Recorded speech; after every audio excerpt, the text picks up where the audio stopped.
What's on Giglio's card sports? What's on Giglio's card spreads? What's on Giglio's card and parlays? All right, now this is week 3 of Picks and Pizza. I'm Joe Giglio. I'm your host. I'm the constant here. Anthony Guerra. Can we have a talk real quick? Yeah, let's do it. Hey Joe, I want to be on the podcast. Hey Joe, let's start a gambling podcast. Oh, hey Joe, why don't you hold down the fort without me the first 2 weeks of the name is Picks and Pizza, sir. While I have confidence that you say to me, oh, you're Italian, maybe you like pizza, I can't talk with any kind of authority about pizza. You're the pizza part of the equation, sir. I'm glad to be here. Thank you for everybody holding down the fort for me. It's summertime. Everybody with kids understands what happens in the house. That was a quick play the kids card. That was quick. Amen. No, you got to. It's tough. Summertime is rough. School is around the corner. Football is around the corner. Even though it's 90 degrees outside with 90% humidity, it's still beginning to smell like fall. All right, so you're not a golf gambler. That's fine. We had the Open Championship. Shouts to my man Bennett holding down the fort for you. We made some golf picks. Josh Goodson on the way this week. He's going to make some Wyndham Championship picks without you. But I know football is going to be our specialty. So I wanted to start our Picks and Pizza venture with some picks that are near and dear to your heart. The AFC East. Oh yeah, this is dangerous for me.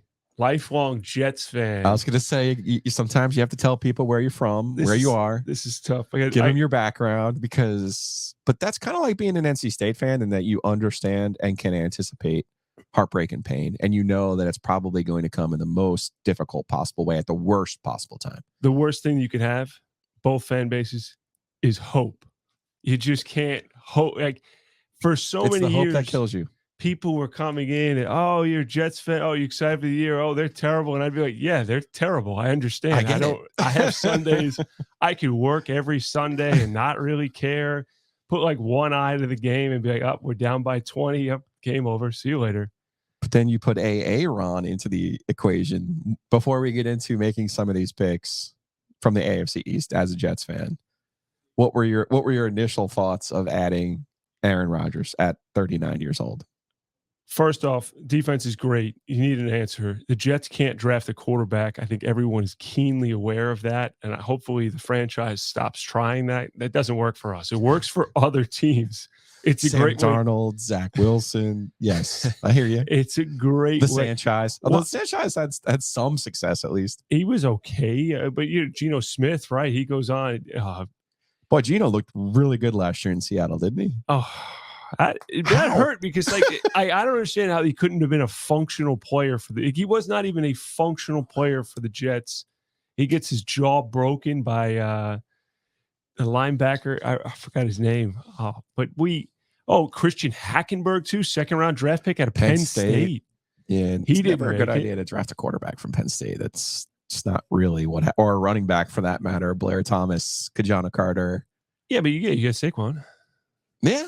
Saquon works. Breaking all the rules. Saquon, of course, not for the Jets, though. No, not for the Jets. No way. If the Jets draft you, I am sorry for what's going to happen in your career. You're cursed. But although last year we had probably both of the offensive rookie of the years there, Breece Hall doesn't get hurt. He wins. Yeah. Garrett Wilson wins it. You're probably the top 2 guys. That's kind of the thing about the Jets that I like, that I feel like all of the other parts around the quarterback position are in place.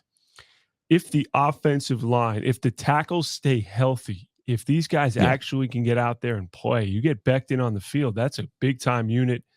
I like the 2nd round pick for the center. I like him as well. Offensive line should be good. And I've been watching every minute of Jets coverage. We are, as we sit here recording on August 1st, we're 7 days away from Hard Knocks airing. I mean, I'm gonna have popcorn ready. We're gonna tailgate the release of Hard Knocks at the household. Swing through if you want to. Bring beer. Don't drink all my stuff. Rodgers. When we talk about the division, let me ask you this: how great of a coach is Bill Belichick?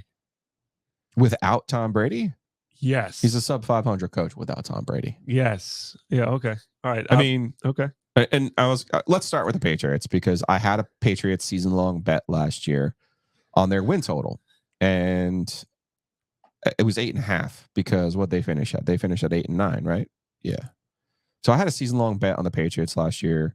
Yes, it was 8.5, and I thought, I mean, Bill Belichick's going to go 500, right? He's always going to go 500, go 9 and 8. He's the best coach there is. He's the best coach to ever do it. I truly do believe that. Okay. They get to a game late in that season where they're playing the Raiders, who are also just fumbling and dying down the stretch, playing against McDaniel, one of his, or Josh Daniels or McDaniel. What is the Raiders coach?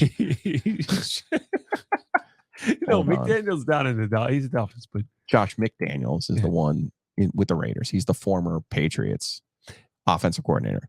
And I'm sitting there thinking, oh, he's going to win this game and I'm going to cash this bet. Okay. Do you remember Jacoby Myers randomly making the only play that you couldn't make in a tie game, randomly throwing a lateral across the field for no good reason, and it going right into the Raiders defensive lineman's arms, and he returns it for a touchdown? I can't tell you how many things I broke in my living room when that happened. That's tough. Because that was the season bet right there. That's tough. But that whole... And it was this, my point in relaying that story is that was the single dumbest play I've seen a player make in an NFL game. There's other than Leon Lett touching a block. Hang on. There's got to be some big time. The game was tied, and the player tried to lateral, thinking they had to win the football game. And not only that, but he threw it backwards towards his own end zone, like a basketball player throwing it back court. It was one of the single dumbest plays you could possibly make to actively lose a football game. I mean, and he is the smartest coach ever to do it. So my point is here, you can be the smartest coach. That doesn't mean your players don't make dumb plays. You also had Matt Patricia meddling in that offense. I think if I can get to the season total, if we get to this year, I got the Patriots on the over here because you get rid of Patricia. Now you have one offensive coordinator. I think you got it. I think this team could sneak up and win. Patriots last year, they go 8 and 9. Let's look at their schedule. And I think I could be fancy here and pull up their schedule on my screen as well, because I'm leaning now. Again, let's get back into some math here. Let's look at what Vegas is telling you is going to happen. Vegas is telling you that the AFC East is the most difficult division. Okay, so their win total is set at 7.5. The over is shaded to plus 116, which aren't great odds, but it's still a positive return. What you need to look at here is the under is shaded at minus 142. So what Vegas is telling you is we don't think the Patriots are going to improve, even with a functional offensive coordinator in Bill O'Brien this year. What they're saying is we think in the toughest division, without any significant upgrades at the skill positions, that the Patriots are going to struggle again and go 7 and 10. That's what these odds are telling you. So let's look at their schedule. Let's see if I can pull up their schedule on my screen. Let's go to stop screen. Let's go to present. Look at me. I know you're all excited about all this, but I am kind of sort of proud of myself that I figured some of this out. Big steps. Like the audio is not echoing. Aren't you proud of me? Like this looks good. I mean, last time we were together, I feel like yeah, we're learning. Okay, so it's getting better every day. Obviously, they're going to play the division games, which are 6. At most, they're saying they're going 3 and 3 in those games. That would be a pretty good year, right? There's going to be a lot of friendly fire. So now you got to find 5 more wins. They open with Philly. Don't love it. Go down to Dallas. They got. Let's just count the wins. Might as well do this. They go to New Orleans. They get New Orleans at home. I like it. Yes. They play McDaniels again. Okay, we'll give them that. Yeah. So we need to get to 5 here. Washington at home. Okay, that's 3. Colts, is that 4? Do they win that one too? Jonathan Taylor's not around. Yeah. I mean, Jonathan Taylor unhappy that's a bad team. Okay, and then they would need 1, 2, 3, 4, 5, 6. They would need to win once in their last 7 games. Out of the division there. Yeah. I mean, you got Pittsburgh there. So they got 5 games and they're not going to beat Kansas City. No. So they got the Giants, the Chargers, the Steelers, Denver. They'll beat Russ. So I think you might be right. They could go 8 and 9. I think they could. That's with a 3 and 3 division record. I don't think that they're going to go much higher than 8 wins, but I think 8 wins the bet. All right, so it's a race to 8. Because you're talking about having an offense coordinator last year who was terrible. Well, you have the two and dueling it was offensive a joke. coordinators. It was Belichick trying to show off. Like I get bringing your guys back. I mean, listen, I'm a big Bill Parcells guy. I'm all about bringing the same guys with you everywhere you go, no matter what. However, you can't have all of them at the same time doing the same job. Yes. Right. I think the team gets better. I think one singular focus, they have to do better. All right, let's look at the Bills next, the division favorite. Gotta go scroll back up. So we're both on the Pats over. Let's go Bills, regular season, 10.5. Again, now when you look at these odds, Vegas is saying we think they're going to go 11-6, which seems pretty safe to me. Minus 134. That's what they're saying for the over, which means you have to bet $134 to make 100. Let me go ahead and put some shekels down on the under. Lock that in. Yes, right. Absolutely. No, this has got 10.5. Yeah, but to me, the way that I look at this is over the years. Do they go worse than 4-2 in the division? Ooh. Which means they have to. I don't think they go worse than 4-2 in the division.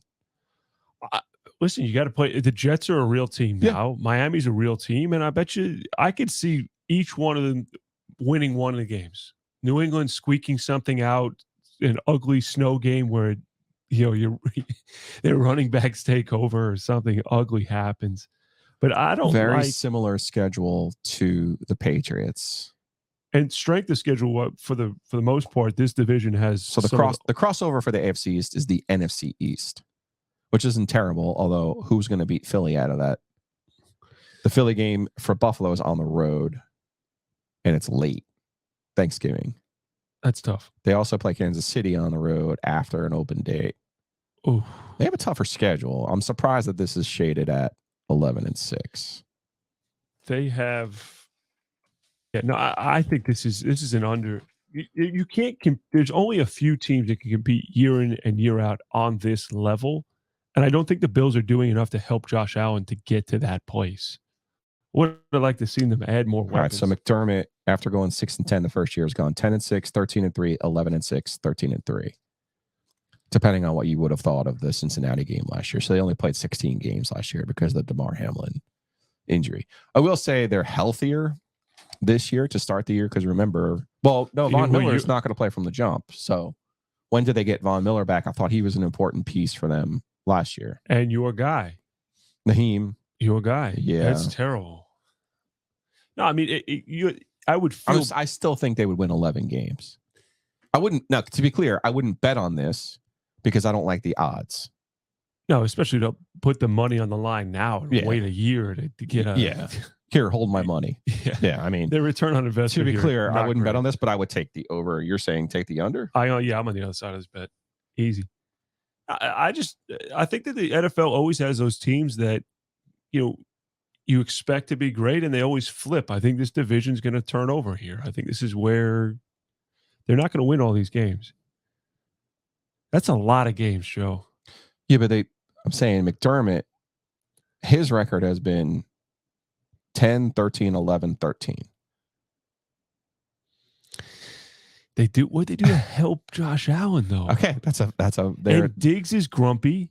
Yeah, I don't like hearing guys when we Diggs get to is grumpy, and he was a big reason for their success. I can't have you don't do well with guys being grumpy, looking out for themselves, wanting their own thing, feeling underpaid. Is not a great way to get the guys out there to go win.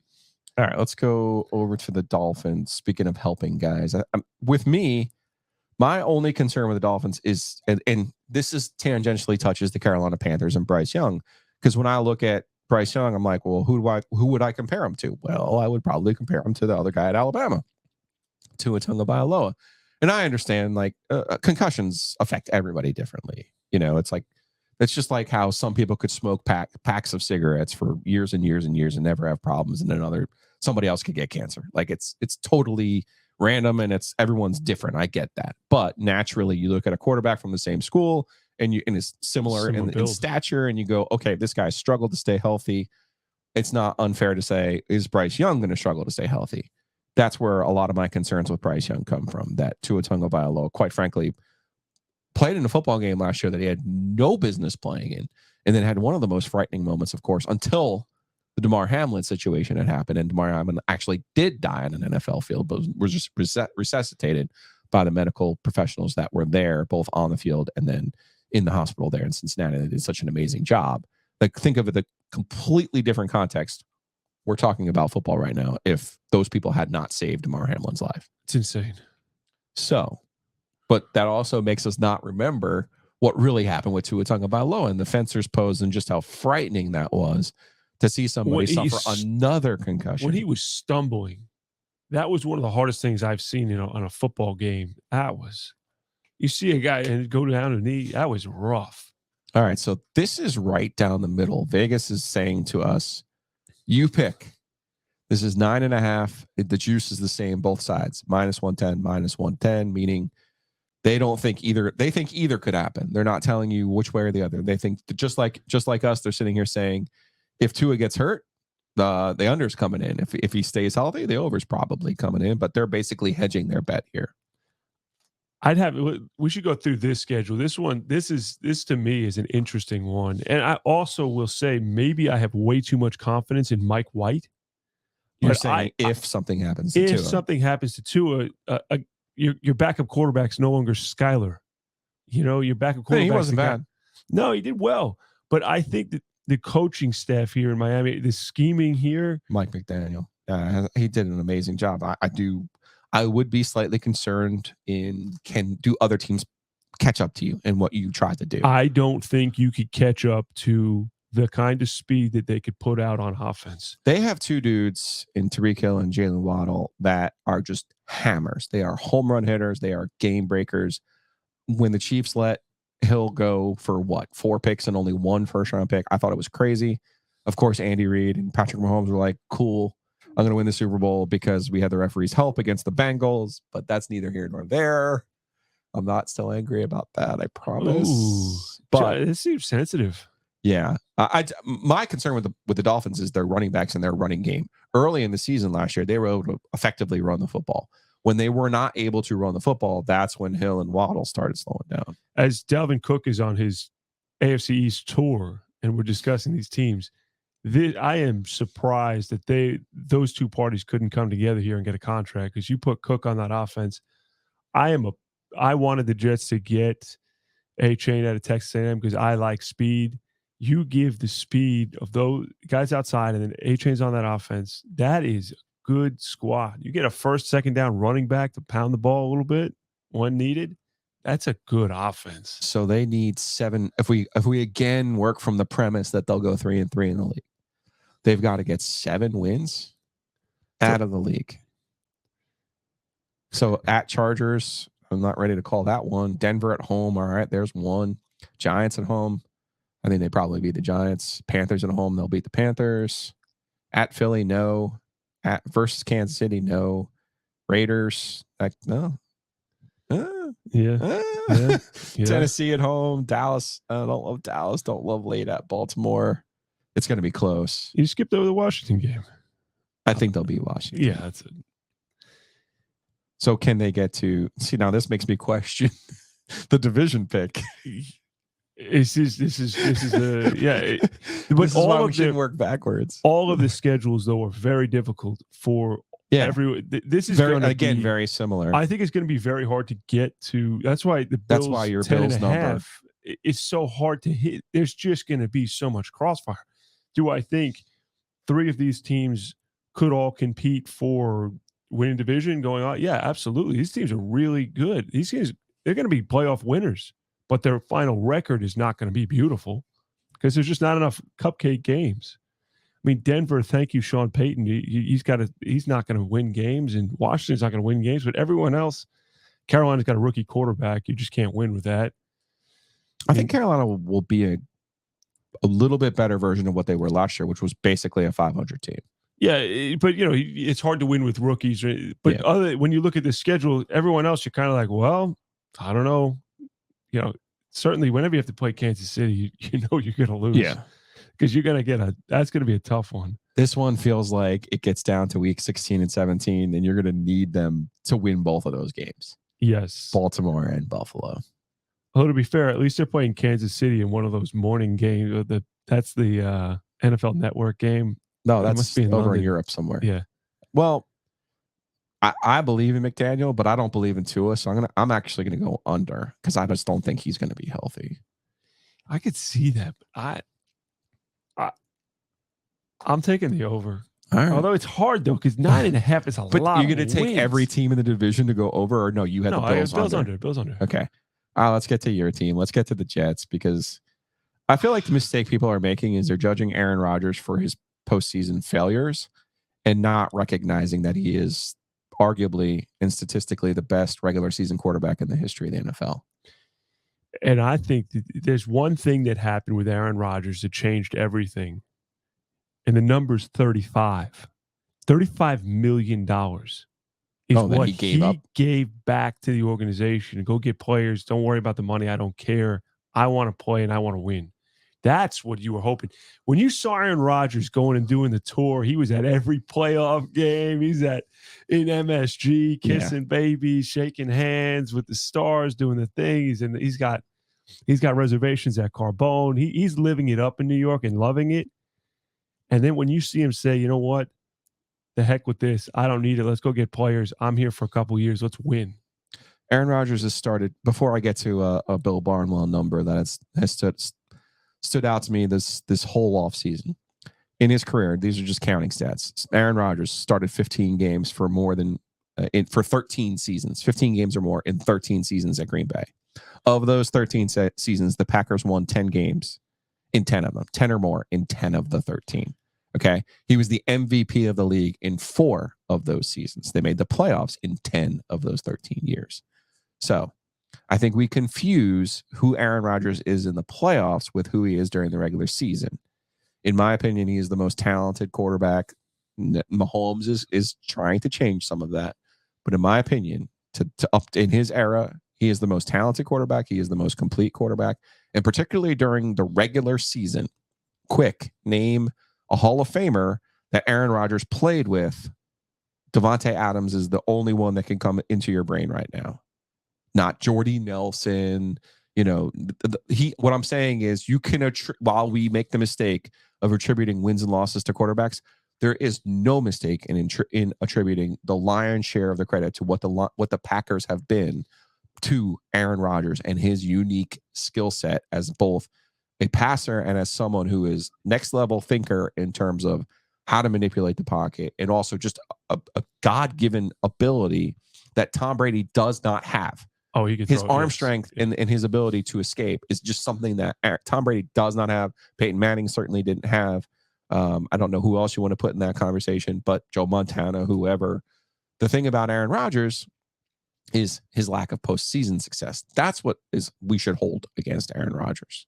But I think a lot of that's team construction, to your point. Sure. The construction of these teams weren't built to win. But also, who was Aaron Rodgers' coach for most of those seasons?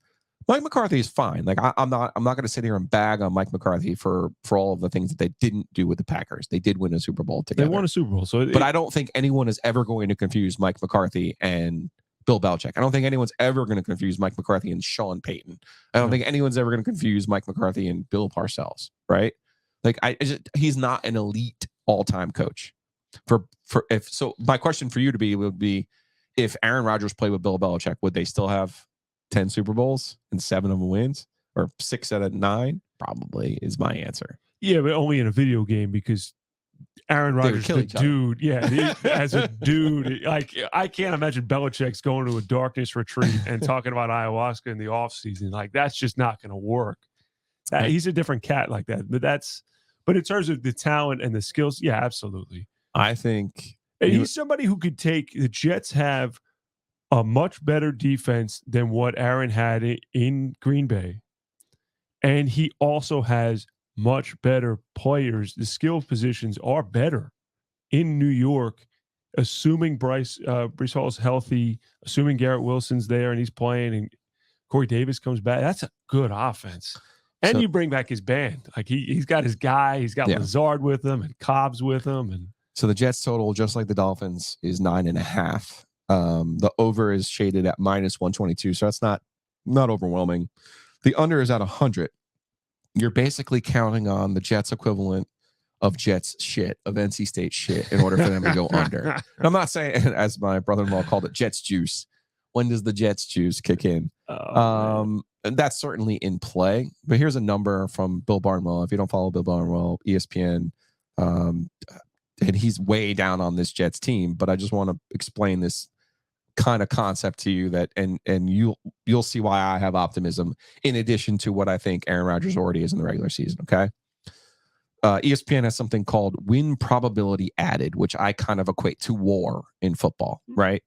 But instead of an individual player, it's for your unit. So they do WPA for offense, defense, and special teams. And it's how much does it contribute to your team's chances of winning? All right. This is all from Bill Barnwell. The Jets last year had their offense had a positive WPA, or win probability added, in 8 games last year. They went 7-1 in those games. Okay. So so basically what he's saying is when their offense was functional, they were 7-1 last year. Okay. Because that's how good their defense was. On the other side of that, when their win probability added was not even average. Okay. The Jets went 0-9 last year. Okay. Every Zach Wilson game. So when they were just functional, they were 7-1. When their offense was just barely functional, 7-1. When their offense was a negative, they were 0-9. Here's the kicker. The Packers under Rodgers, their WPA in 223 starts by him, their WPA was above the 0 mark at 192 of those 223 games. So 87% of the time Aaron Rodgers steps on this field, the win probability added of their offense is a plus. I mean, listen, the eye test here is, and again, it's not like Aaron Rodgers was throwing the ball to like 8 Hall of Famers and had 25 running backs that were going to put gold jackets on. I think adding him to this team, other than Jets shit showing up, I think they're going to be. I actually think they're going to do really well in the regular season. This is so much reminiscent of the Rex Ryan defenses of the past, where these guys go out and hit, and we're gonna get the ball back. Sauce Gardner's going to pick you off. We're going to get sacks. We're going to get the ball. And to hand the ball to Aaron Rodgers instead of Zach Wilson would be, I mean, what a remarkable difference. Imagine the mojo of this team when you get that defense going. It rolls. You hand the ball back to Rodgers, and you throw a couple bombs. It'd be amazing. I mean, he's going to pop plays too. Oh, yeah. The big plays and throwing guys open instead of throwing to the defense is a lot different for Jets fans. He doesn't need any kind of window. That's what I'm saying. He's not a normal player. And now he's going to have to develop a rapport with some of these receivers, some of the new guys in particular, because those will be his home run hitters. But I'm with you. Like, I get it. I did say the same thing about Devin Leary and NC State football last year. I'm like, what could go wrong? And then everybody gets hurt. And then all of a sudden you're like, oh, they suck. Like, what the hell happened? Well, then you're like, well, that's NC State. That's certainly in play for the Jets. It's certainly in play for the Jets. 1,000%. But I don't think that's what's going to happen. All right. I like it. I feel good about it. I'm nervous, but I hate having hope. I wish I didn't have hope. I wish I didn't believe. It's easier for me to just whatever. But then because this is your team. Then Sean Payton had to come out. I think that helps too. With Hackett, like, why was he talking trash about Hackett? Like, how did that help him?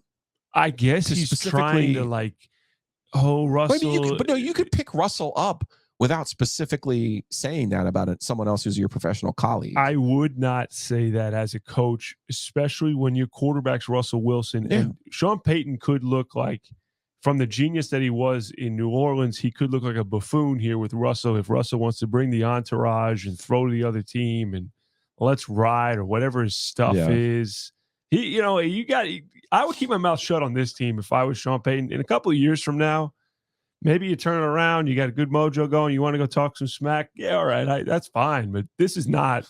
You got to look behind you and be like, I don't know if these aren't the guys to make me look good here. Let's get a quick pizza segment here. Let's pay a bill or two.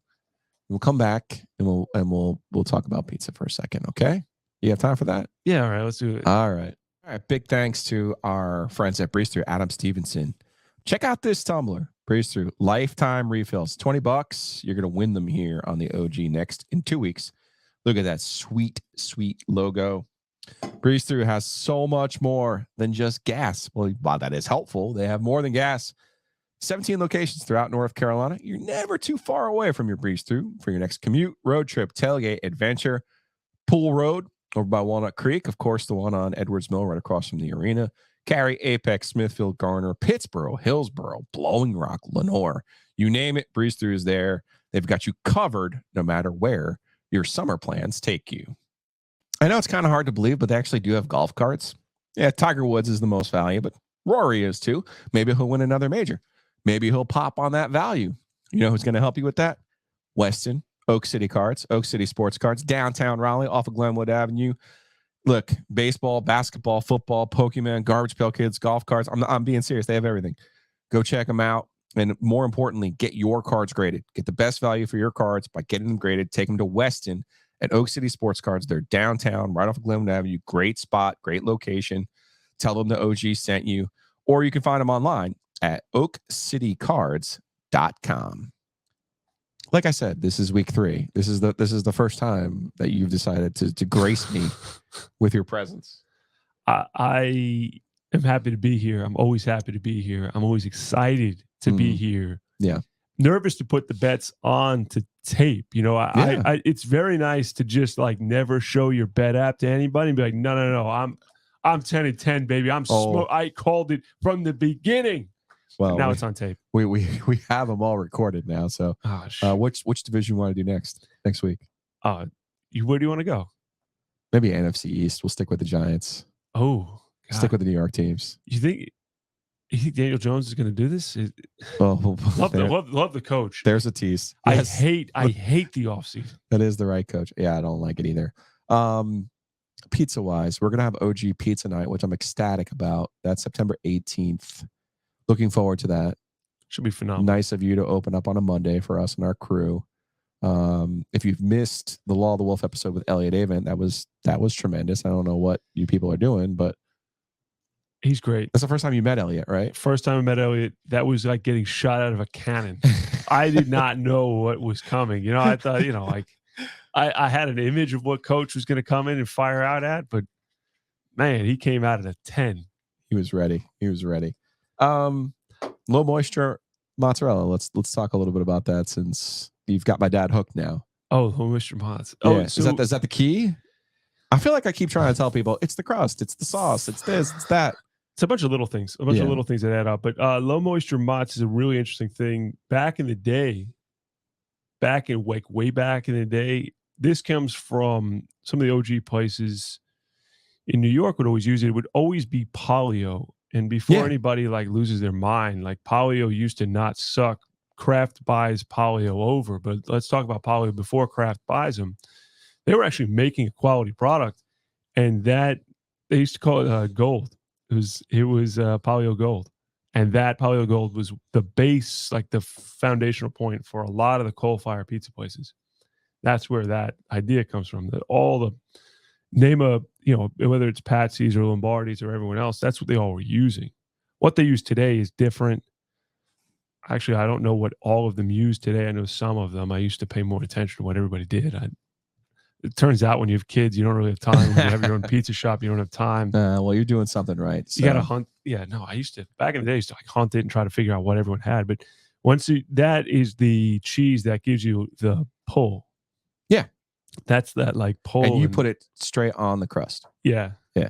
As a barrier, right? Yeah. Like you want to have like a little. Because you're it's a pretty smart point.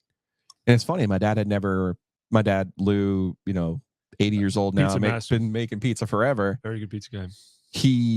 When you were like, when you put the cheese down first, this low moisture, it prevents like the soaking, and it helps protect the crispness of the crust. Yeah, because you're fighting moisture. Yeah. Right. Like if you're searing a steak tonight, like, all right, so we're going to the butcher's shop. We're getting our butcher's market. Butcher's market. Well, I didn't know if they sponsored this podcast too. Of course. Oh, they sponsored. Well, I mean, there are people. So that's fine. You know what? Let's go to this. So exactly. We go to give me a cut. No matter what cut you get, you want to take that steak out and let it sit. Right. You want to sit it out. You want it to be dry. Whether you pat it dry with a paper towel, you want to salt it a little bit beforehand, whatever it is, but it's got to be dry to get a sear. If it is wet, it's not going to sear. If the dough is wet, it's not really going to get crispy. It's going to affect it. The moisture is going to affect it. You're not really going to. Even if you don't have a Cadillac oven like you do. Yeah. Yeah. Well, especially if you don't have a Cadillac oven, right? Like you're fighting even more carefully to keep moisture away. I mean, a lot of times if you make a pizza at home, what I always find is that you have to use about half as much cheese as you think you're using. Yeah. And you got to use half as much sauce. Yeah. Like immediately, whenever anybody hands you, like, oh, I'm going to make a pizza at home. Like, good. You probably need to do half amount of sauce and half the cheese. And that's probably where you need to start. That's roughly the zone. That's the other thing I've learned in our pizza making videos so far. Yes. And then walk it. You could like walk it up, but find the lower limit first and walk it up slightly. But because it's not. And that's not a cost-saving point as a restaurant. That's just a crispy pizza, balanced pizza, like that's just what it is. All right. Oakwood Pizza Box, Wednesday through Sunday.